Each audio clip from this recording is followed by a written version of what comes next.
수망아, 잘 지냈어?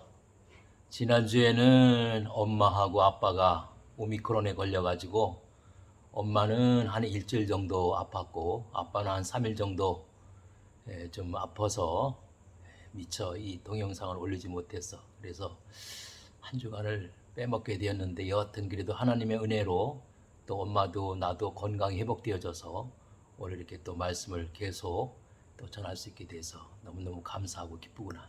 자, 기도하고 시작하자. 살아계신 하나님 아버지 감사합니다.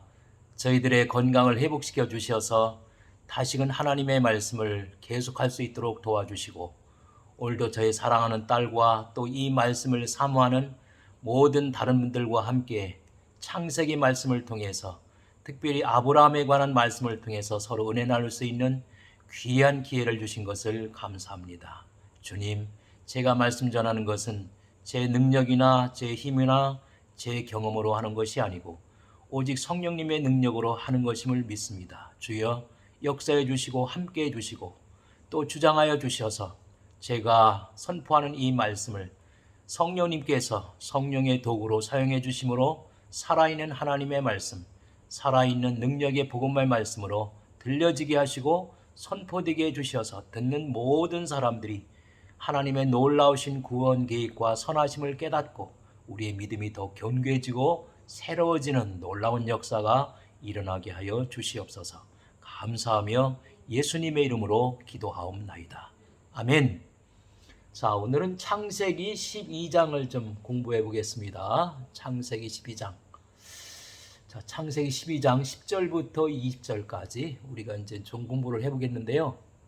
자, 보통 아브라함 하면 여러분들이 떠오르는 생각이 뭡니까? 아브라함, 믿음의 조상. 100세 때 얻은 아들 이삭을 하나님께서 번제로 드리라고 그랬을 때 조금의 불평이나 조금의 머뭇거림도 없이 모리아 산 위로 자기 아들 이삭을 데리고 가서 번제로 드렸던 놀라우신 믿음의 사람, 순종의 사람, 이렇게 생각을 많이 합니다. 자, 그래서 보통은 이제 창세기 22장 아브라함 믿음이 아주 절정에 이르렀을 때죠. 가장 좋은 믿음을 갖게 되었을 때 하나님께서 아브라함에게 아들 이삭을 제물로 드리라는 명령을 내리시죠. 자, 이 사건은 결국 뭐냐?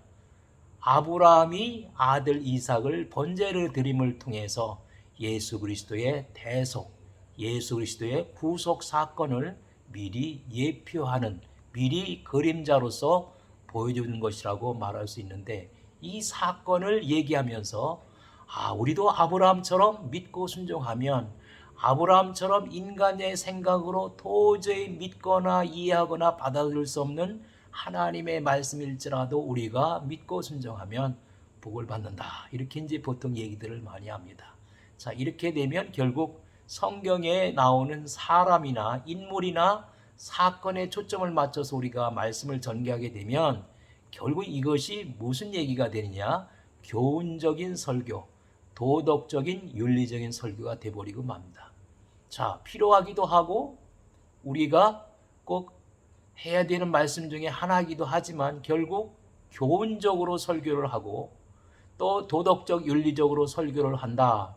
인간이나 사건에 초점을 맞춰서 말씀을 전개해 가게 되면 필요하고 좋은 것이긴 하지만 문제가 하나 있습니다. 결국 그 말씀을 듣는 사람이 거듭나지 못한다는 거예요. 거듭나는 것은 성령에 의해서 복음으로 거듭나는 것이기 때문에 거듭날 수가 없다. 이것이 결정적인 문제가 됩니다. 그래서 우리가 성경을 볼 때는 구속사적인 관점에서 성경을 볼 필요가 있다. 저는 개인적으로 생각하고 믿기를 복음의 순수한 복음을 이해하고 알고 깨닫고 믿을 수 있는 가장 좋은 성경의 관점이 뭘까? 그것은 바로 구속사적인 관점이라고 믿습니다. 사건이나 인물에게 초점을 맞추는 것이 아니라 하나님이 그 사건을 통해서, 하나님이 그 인물을 통해서 우리에게 보여주시고자 하는 구원의 계획을 우리가 깨달아 아는 것이죠. 자, 그런 의미에서 오늘 먼저 창세기 12장 10절부터 20절까지 우리가 먼저 본문을 한번 읽고 좀 이야기를 계속해 보도록 하겠습니다. 자, 창세기 12장 10절부터입니다. 그 땅에 기근이 들었으므로 아브라함이 애굽에 거류하려고 그리로 내려갔으니 이는 그 땅에 기근이 심하였음이라. 그가 애굽에 가까이 이르렀을 때에 그의 아내 사라에게 말하되 내가 알기에 그대는 아리따운 여인이라. 애굽 사람이 그대를 볼 때 이르기를 이는 그의 아내라 하여 나는 죽이고 그대는 살리리니 원하건대 그대는 나의 누이라 하라. 그러면 내가 그대로 말미암아 안전하고 내 목숨이 그대로 말미암아 보존되리라 하니라. 아브라함이 애굽에 이르렀을 때 애굽 사람들이 그 여인이 심히 아리따움을 보았고 바로의 고관들도 그를 보고 바로 앞에서 칭찬함으로 그 여인을 바로의 궁으로 이끌어 들인지라. 이에 바로가 그로 말미암아 아브라함을 후대함으로 아브라함이 양과 소와 노비와 암수 나귀와 낙타를 얻었더라. 여호와께서 아브라함의 아내 사레의 일로 바로와 그 집에 큰 재앙을 내리신지라. 바로가 아브라함을 불러서 이르되 내가 어찌하여 나에게 이렇게 행하였느냐? 내가 어찌하여 그를 내 아내라고 내게 말하지 아니하였느냐? 내가 어찌 그를 누이라 하여 내가 그를 데려다가 아내를 삼게 하였느냐? 내 아내가 여기 있으니 이제 데려가라 하고 바로가 사람들에게 그의 일을 명하매 그들이 그와 함께 그의 아내와 그의 모든 소유를 보내었더라. 아멘. 자, 우리가 아브라함을 볼 때 특별히 관심 있게 봐야 될 것은 하나님이 어떻게 아브라함을 훈련시켜서 믿음의 절정에 이른 창세기 22장에 예수 그리스도의 대속을 미리 보여주는 예표하는 사건의 주인공이 되겠을까? 그것에 우리가 초점을 좀 맞춰야 된다고 생각합니다. 제가 서두에서 이미 말씀드린 것처럼 아브라함은 그렇게 태어나서부터 믿음이 대단했던 사람, 순정의 사람은 아니다라고 말할 수 있어요. 특별히 아브라함의 그렇게 믿음의 대가가 될 수 있었던 것은 하나님의 구원 계획을 이루기 위해서 아브라함을 철저하게 훈련시켜서 결국은 아브라함이 최고의 성숙한 믿음에 이르렀을 때, 다른 말로 하면 죽은 자를 살리시는 하나님이심을 그가 온전하게 믿었을 때 그에게 아들 이삭을 번제로 드림으로 그 사건을 통해서 예수 그리스도의 대속의 의미를, 대속을 예표하려고 했다는 것을 우리가 깨달을 필요가 있습니다. 자, 그런 의미에서 창세기 12장 10절부터 20절까지 말씀을 우리가 읽었는데, 자, 이것을 읽고 나니까 무슨 생각이 들어요? 아브라함은 믿음이 대단했던 사람이네, 그런 생각이 듭니까?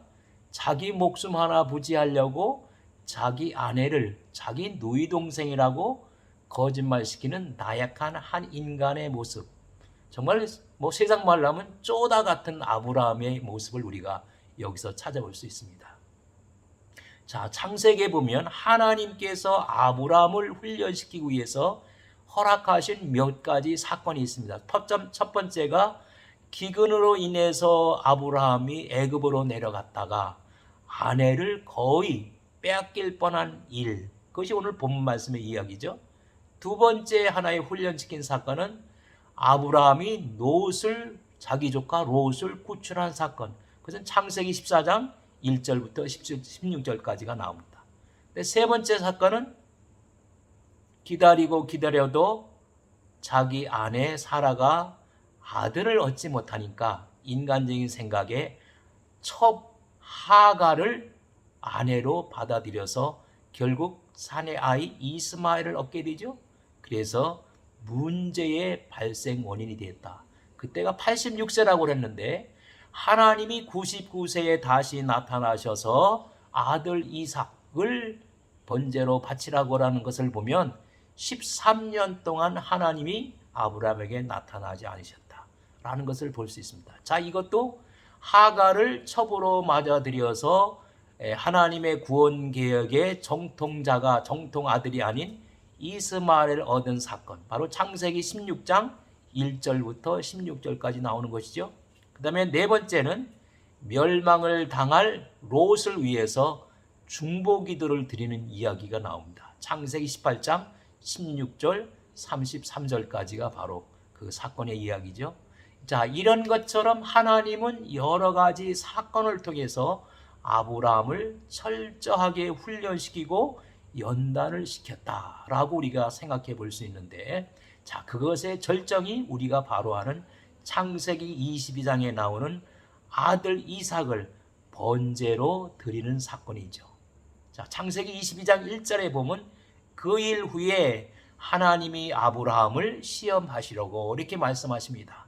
다시 말하면 아브라함이 100세 때 얻은 독자 이삭을 번제로 드리라고 하는 그 청천벽력 같은 명령에 대해서 순종할 수 있었던 것은 조금도 불평하거나 조금도 머뭇거림 없이 순종할 수 있었던 것은, 그런 성숙한 믿음은 하루아침에 되어진 일이 아니라는 거예요. 성경의 역사를 우리가 훑어보면 약 40년 동안 하나님은 아브라함을 철저하게 훈련시키고 연단을 시킵니다. 그래서 100세 때 얻은 아들 이삭을 번제로 드리라고 했을 때도 기꺼이 드릴 수 있는 믿음의 성숙, 훌륭한 믿음을 갖게 된 것이죠. 자, 그럼 여기서 우리가 다시 한번 생각해 볼 수 있는 게, 그렇다면 하나님이 왜 아브라함을 택하셨을까?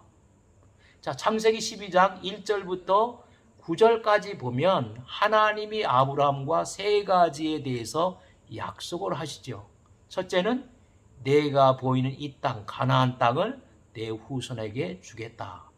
두 번째는 내 후손이 하늘의 별처럼 바다의 모래알처럼 번성하게 하겠다.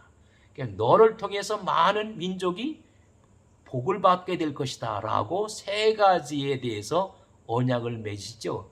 이것은 다시 말하면 메시아의 언약이라고 얘기합니다.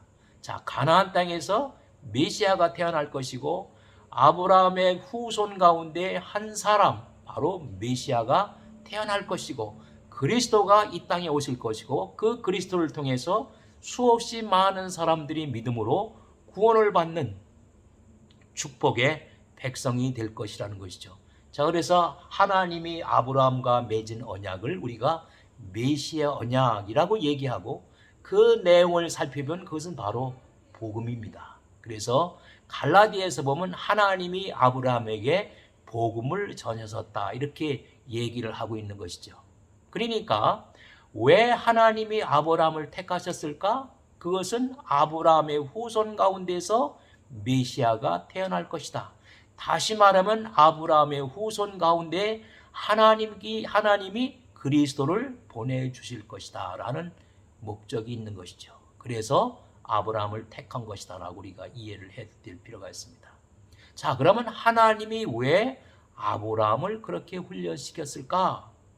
그것은 온 세상 사람들이 어떤 방법으로 어떻게 구원을 얻게 되는가, 어떻게 세상의 모든 사람들, 다시 말하는 아담의 후손으로서 죄인들이 죄를 용서받고 구원받게 될 수 있을까라는 구원의 방법을 미리 보여주려고 하는 것이죠.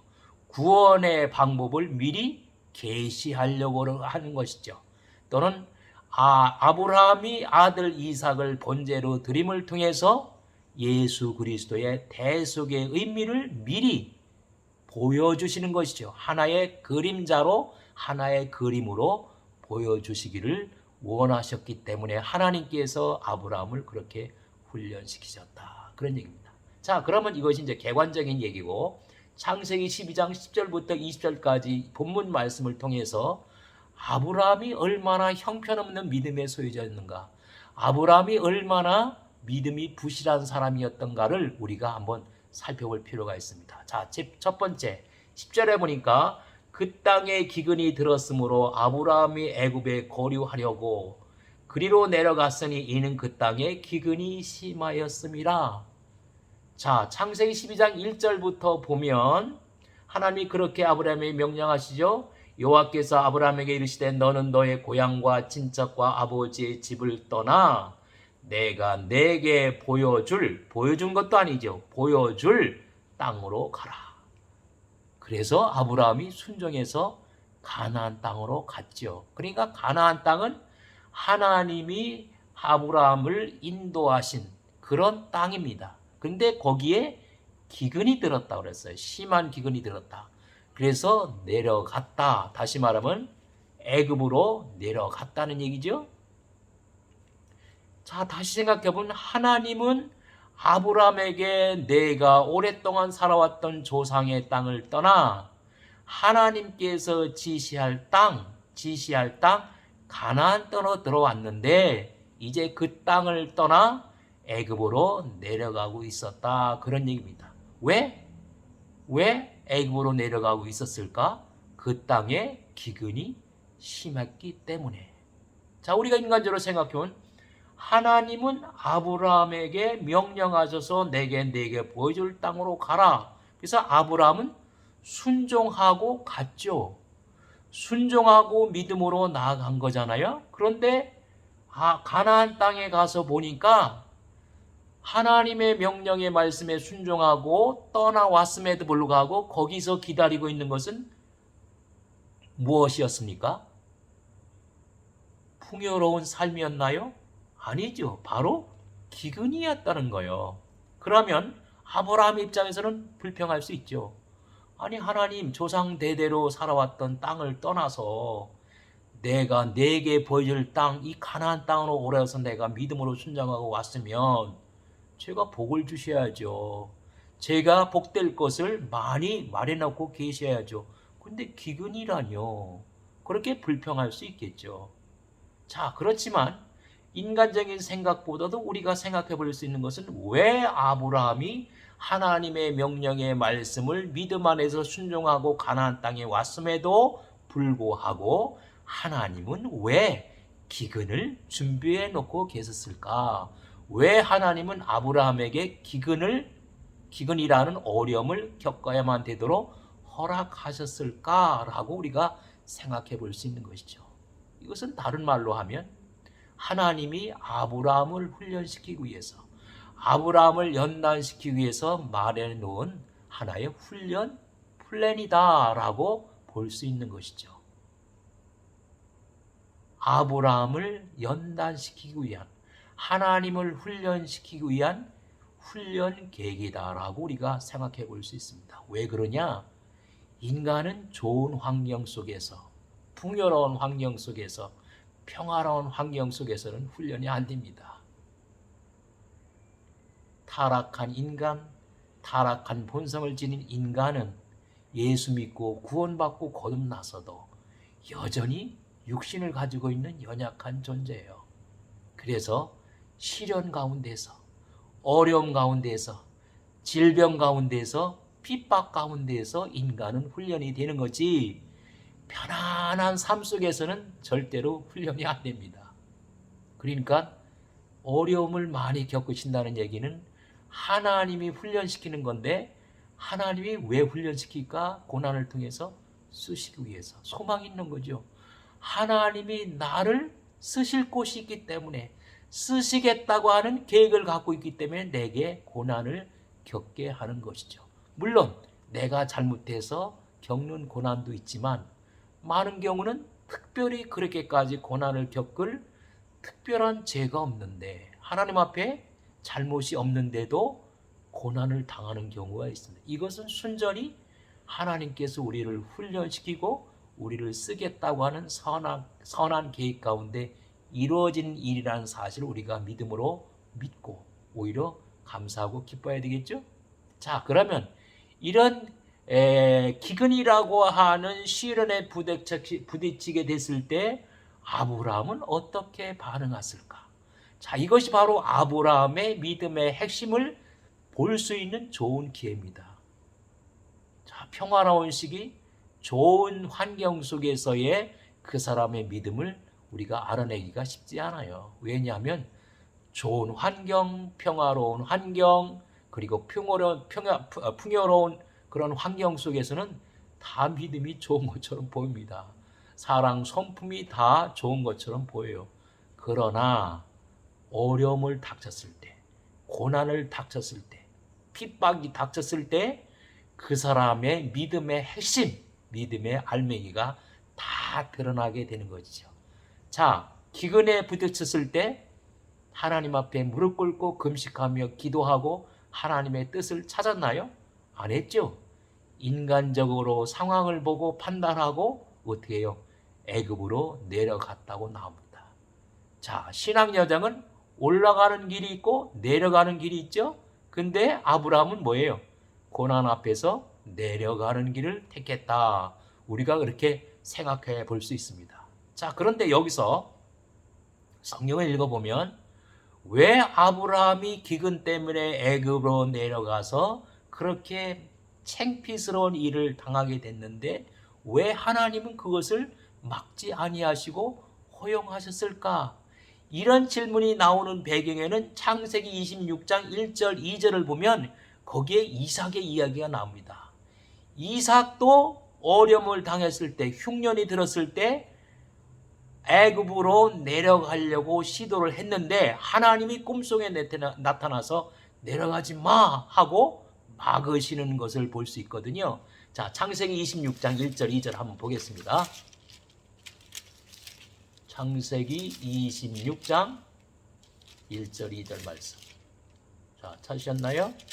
창세기 26장 1절 2절 보겠습니다.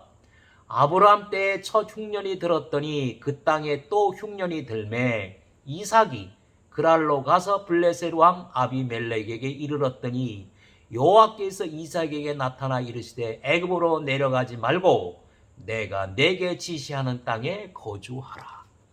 자, 아브라함의 아들 이삭이 애굽으로 내려가려고 할 때는 하나님이 막으셨어요. 그런데 똑같이 기근이 들어서 지금 아브라함이 애굽으로 내려가는데 왜 하나님은 막지 아니하시고 허용하셨을까? 막으시고 허용하지 않았으면 그렇게 아브라함이 창피함을 당하는 일을 겪지 않아도 됐을 거 아니겠어요? 메시아 언약을 맺은 언약의 당사자가 저렇게 창피를 당하도록 하나님이 허락을 하지 않을 수도 있지 않았겠느냐는 얘기예요. 자, 그러면 하나님은 선하신 하나님, 모든 것을 합력하여 선을 이루시는 하나님, 그 하나님이 왜 아브라함이 애굽으로 내려가서 아브라함이 그렇게 창피한 일을 당하도록 허용하셨을까? 분명히 하나님의 목적과 뜻과 계획이 있겠죠. 다른 말로 하면 훈련입니다. 훈련. 이 어려움을 통해서 아브라함을 훈련시키고 아브라함의 믿음을 성숙시키려고 하는 훈련의 목적이 있었다는 것이죠. 자, 그렇게 볼 때 하나님은 아브라함을 훈련시켜서 믿음의 절정에 이르는 창세기 22장에 가서 이 세상의 어느 누구도 감히 감당하기 어려운, 이 세상의 어느 누구도 순종하기 어려운 그 명령의 말씀, 100세 때 얻은 그렇게 귀하고 귀한 소중한 아들 이삭을 제물로 바치라는 그 명령에 순종함으로 바로 그 사건을 통해서 예수 그리스도의 대속을 예표하는 사건의 주인공으로 삼을 수 있었던 것이죠. 자, 그럼 여기서 아브라함을 훈련시켰던 목적, 좀 더 구체적으로 살펴본 첫 번째 뭘까? 자, 기근이 들어서 애굽에 내려가면 양식을 구할 수 있고 먹고 살 수 있겠다라고 생각한 거죠. 자, 이것을 통해서 뭐예요? 예수님이 말씀하신 것처럼 사람이 떡으로만 사는 것이 아니라 하나님의 말씀으로 사는 법을 가르쳐 주기 위해서 심한 기근을 허락했다라고 우리가 이해할 수 있는 것이죠. 그 다음에 여기서 기근이 나자 아브라함은 인간적인 생각, 인간적인 판단, 인간적인 결정으로 애굽으로 내려가잖아요. 자, 여러분들 같으면 어떻게 하겠습니까? 이런 어려움 속에서 무언가 결단해야 된다라고 하면 하나님 앞에 무릎 꿇고 하나님 이 상황 속에서 내가 어떻게 해야 되겠습니까? 어떻게 하는 것이 하나님의 뜻입니까? 라고 하나님의 인도하심을 구하고 아뢰고 찾을 거 아니겠어요? 이것이 성숙한 믿음의 나름대로의 자세잖아요. 그런데 아브라함은 어떻게 해요? 자기의 생각과 자기의 견해대로 판단 결정해서 애굽으로 내려갔단 말이에요. 그러니까 이것을 통해서 뭐를 가르치려고 하는 거예요? 자기를 의지하지 말고 자기 생각과 자기의 견해를 계획을 의지하지 말고 하나님만을 의지해라. 어떤 상황과 처지에서라도 하나님만을 의지하라고 하는 이 교훈을 철저하게 가르치는 거죠. 그것을 위해서 하나님은 뭐예요? 마지막 아주 아슬아슬한 순간까지 아내 사례를 빼앗기도록 허용하셨잖아요. 그렇죠? 자, 그 다음에 세 번째, 이것은 우리가 훈련받는, 하나님이 자기의 사랑하는 종을 훈련시키는 최종적인 목표점, 그건 뭘까? 어떻게 보면 가장 어려운 훈련이죠. 하나님을 열심히 믿는, 하나님을 철저히 믿는 그 정도가 아니라 죽은 자를 살리시는 하나님을 의지하도록 거기까지 훈련시킨다는 거예요. 거기까지 훈련시키기 위해서 이런 애굽으로 내려가서 어려운 일을 당하도록 허락했다는 거죠. 아브라함은 죽은 자를 살리시는 하나님을 마지막 순간에 믿었습니다.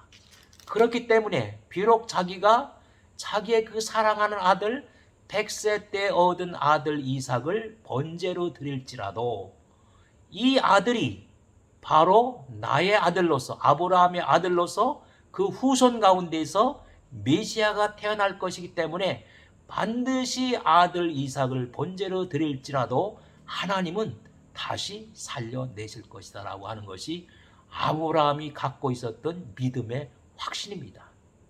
자, 이 믿음을 가질 수 있도록 하나님은 약 40년 동안을 아브라함을 이런저런 사건을 통해서 훈련시켜왔던 것이죠. 자, 그것에 대해서 로마서 4장 17절을 이렇게 말을 합니다. 한번 찾아볼까요? 로마서 4장 17절. 자, 로마서 4장 17절 한번 보겠습니다. 로마서 4장 17절. 기록된 바 내가 너를 많은 민족의 조성으로 세웠다 하심과 같으니 그가 믿은 바 하나님은 죽은 자를 살리시며 없는 것을 있는 것으로 부르시는 이시니라. 이것은 창세기 17장 5절의 말씀이기도 합니다. 창세기 17장 5절. 그러니까 아브라함은 죽은 자를 살리시는 하나님, 자기가 비록 아들 이삭을 번제로 드릴지라도 하나님은 반드시 이삭을 다시 살려내실 것이다 라고 하는 믿음의 확신이 있었기 때문에 바로 번제를 드릴 수 있었다는 얘기입니다. 자, 이런 훈련을 하나님은 아브라함에게만 시켰는가? 아니에요. 성경을 보면 사도 바울도 그렇게 고백을 합니다. 사도 바울도 죽은 자를 살리시는 하나님으로 믿을 만큼 그렇게 믿음이 성숙되도록 바울도 훈련을 시켰다는 거예요. 자, 그거에 관한 얘기가 사도 바울이 그렇게 고백을 하는데 고린도 후서 1장 8절 9절을 한번 읽어보겠습니다. 고린도 후서 8장 고린도 후서 1장 8절 9절 보겠습니다. 고린도 후서 1장 8절 9절. 고린도 후서 1장 8절 9절 보겠습니다. 형제들아, 우리가 아시에서 당한 환난을 너희가 모르기를 원하지 아니하노니 힘에 겹도록 심한 고난을 당하여 살 소망까지 끊어지고 우리는 우리 자신이 사형 선고를 받은 줄 알았으니 이는 우리로 자기를 의지하지 말고 오직 죽은 자를 다시 살리시는 하나님만 의지하게 하심이라. 자, 바울이 많은 훈련을 받았다. 고난의 훈련을 받았다. 왜? 바울도 죽은 자를 다시 살리시는 하나님만을 의지하면서 이방인 선교를 하도록 하시기 위한 것이 하나님의 목적과 계획이었다는 것이죠. 그래서 사도 바울도 죽은 자를 살리시는 하나님을 믿었기 때문에 순교할 수 있었다는 거예요. 자, 아브라함은 말할 것도 없죠. 아브라함은 죽은 자를 살리시는 하나님을 마지막 믿음의 정점에 이르렀을 때 믿었기 때문에 자기 아들을 그렇게 번제로 드릴 수 있었던 것이죠. 자, 이 이야기는 바로 뭐냐? 주의 종되는 하나님을 믿는 하나님의 자녀들에게 누구나 꼭 기억해야 될 하나의 교훈입니다.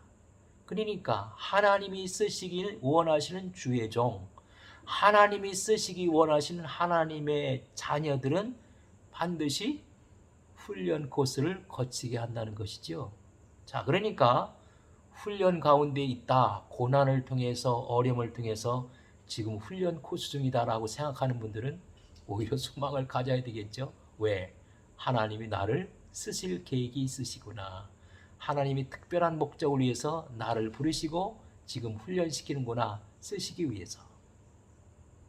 자, 그런데 본문 창세기 12장의 이야기를 보면 아브라함의 믿음은 아직도 훈련을 통해서 연단받은 그런 견고한 믿음이 아니었구나 하는 것을 우리가 생각해 볼 수 있습니다. 자, 이것을 비유적으로 표현해 보면 아브라함은 창세기 12장에서 신앙 훈련소에 입학했다, 그렇게 말할 수 있고, 그 다음에 창세기 20장에 가서 신앙 훈련소에서 훈련을 잘 마치고 마지막 졸업시험을 잘 치르고 합격했다라고 그렇게 말할 수 있는 것이죠.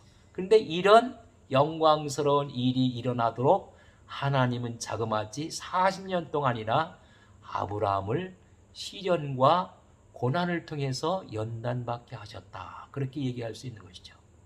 자, 그러면 구체적으로 아브라함의 그 연약한 믿음이 어떻게 연단받아서 그렇게 100세 때 얻은 아들 이삭을 기꺼이 하나님 앞에 번제로 드릴 만큼 그렇게 성숙한 믿음, 그렇게 강한 믿음, 그렇게 견고한 믿음으로 되었을까 하는 것을 다시 한번 구체적으로 살펴볼 필요가 있습니다. 자, 제일 먼저 창세기 12장 11절부터 13절을 보겠습니다. 그가 애굽에 가까이 이르렀을 때에 그의 아내 사라에게 말하되 내가 알기에 그대는 아리따운 여인이라. 애굽 사람이 그대를 볼 때 이르기를 이는 그의 아내라 하여 나는 죽이고 그대는 살리리니 원하건대 그대는 나의 누이라 하라. 그러면 내가 그대로 말미암아 안전하고 내 목숨이 그대로 말미암아 보존되리라 하니라. 자, 핵심은 뭐예요? 내 목숨이 보존된다. 내 목숨이 살아있게 된다라는 얘기죠. 자, 아브라함이 누굽니까? 메시아 언약의 당사자잖아요. 하나님이 아브라함을 부르셔서 땅과 자손과 모든 민족이 복을 받게 되는 복음의 약속을 받은 당사자잖아요. 메시아 언약의 당사자이잖아요. 그런데 아내 사례를 통해서 그것도 자기 아내라고 떳떳하게 말하지 못하고 내 누이 동생이라고 속임으로써, 거짓말을 시킴으로써 자기 생명을 유지하려고 했다는 것이죠. 자, 언약의 당사자, 그의 후손 가운데 메시아가 태어날 것이라고 하는 이 언약 당사자는 누가 지켜주십니까? 하나님이 안전하게 지켜주시고 보호해 주신다고 성경은 이미 얘기하고 있음에도 불구하고 아브라함은 자기가 자기의 생명을 지켜보려고 했죠. 그것도 무슨 방법으로? 자기 아내를 누이 동생이라고 속임으로써, 거짓말 시킴으로써 지켜보려고 했죠. 자, 언약의 당사자를 누가 지켜줍니까? 하나님이요. 우리의 생명을 누가 지켜줘요? 하나님이 결국은 지켜주신 거죠. 자, 이 말씀을 한번 읽고 오늘은 마치도록 하겠습니다. 자, 베드로후서 2장 5절 보겠습니다. 베드로후서 2장 5절. 자, 베드로후서 2장 5절 말씀은 노아에 관한 말씀입니다. 자, 베드로후서 2장 5절을 한번 읽어보겠습니다. 옛 세상을 용서하지 아니하시고 오직 의를 전파하는 노아와 그 일곱 식구를 보존하시고 경건하지 아니한 자들의 세상에 홍수를 내리셨으며 노아와 일곱 식구를 누가 보존했어요? 하나님이 보존했죠. 노아가 누구예요? 노아의 후손 가운데 메시아가 태어날 것이라고 하는 언약의 당사자입니다. 언약의 당사자와 그의 일곱 식구를 누가 보존했어요? 누가 지키시고 보호해 줬어요? 하나님이 홍수 심판으로부터. 자, 그러면 아브라함에게도 그런 좀 믿음이 있었어야 될 거 아니겠어요? 그런데 창세기 12장에는 그런 믿음이 전혀 안 보입니다.